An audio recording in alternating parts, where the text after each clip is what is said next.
আমি এখানে আলু, টমেটো, পেঁয়াজ, আদা, রসুন আর কাঁচা লঙ্কা কুচিয়ে নিয়েছি মিক্সিং জারে। এবার আদার টুকরো দিয়ে দিলাম আর 3 চামচ মতো সর্ষে আর 1 চামচ জিরে দিয়ে দিলাম।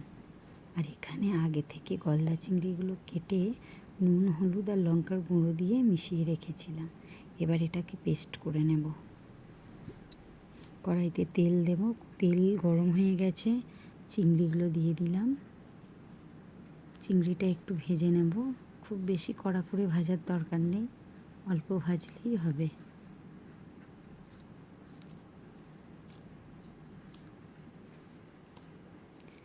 গলদা চিংড়ির এই আলু দিয়ে এই রেসিপিটা খুব সুন্দর খেতে হয়, আপনারা একবার বাড়িতে বানিয়ে দেখতে পারেন। চিংড়িগুলো ভাজা হয়ে গেছে, এবার চিংড়িগুলো আমি তুলে নেব।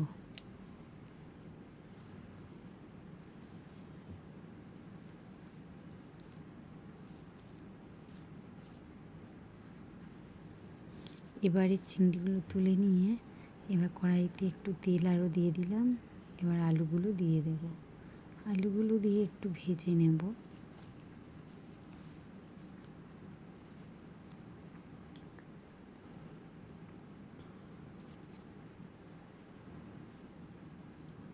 আলু ভাজা হয়ে গেছে, আলুগুলো না তুলে মাঝখানে একটু ফাঁকা জায়গা করে সেখানে কুচনো রসুনটা দিয়ে দেব।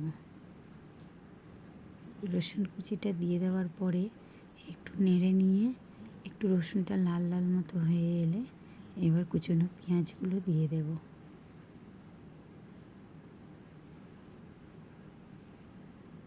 পেঁয়াজটা একটু নরম মতো হয়ে এলে টমেটো কুচনোটা দিয়ে দেব।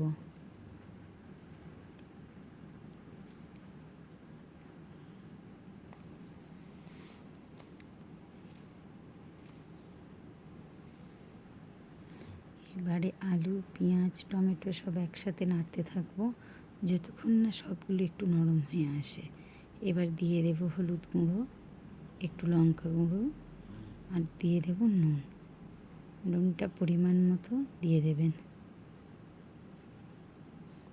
এবার করে রাখা পেস্টটা, জিরে, সর্ষে, আদার যেই পেস্টটা ছিল সেই পেস্টটা দিয়ে দিলাম, সাথে একটু জলও দিলাম যাতে মশলাটা ভালো কষানো যায়, পুড়ে যাওয়াতে সহজে না যায়, সেই কারণে জলটা দেওয়া হলো। ভালো করে কষিয়ে নেব, তেল ছাড়া পর্যন্ত কষিয়ে নেব। জলটা শুকিয়ে গেছে, এবার জল দিয়ে দিলাম। তরকারিটা ফুটে উঠলে দিয়ে দেবো চিংড়িগুলো।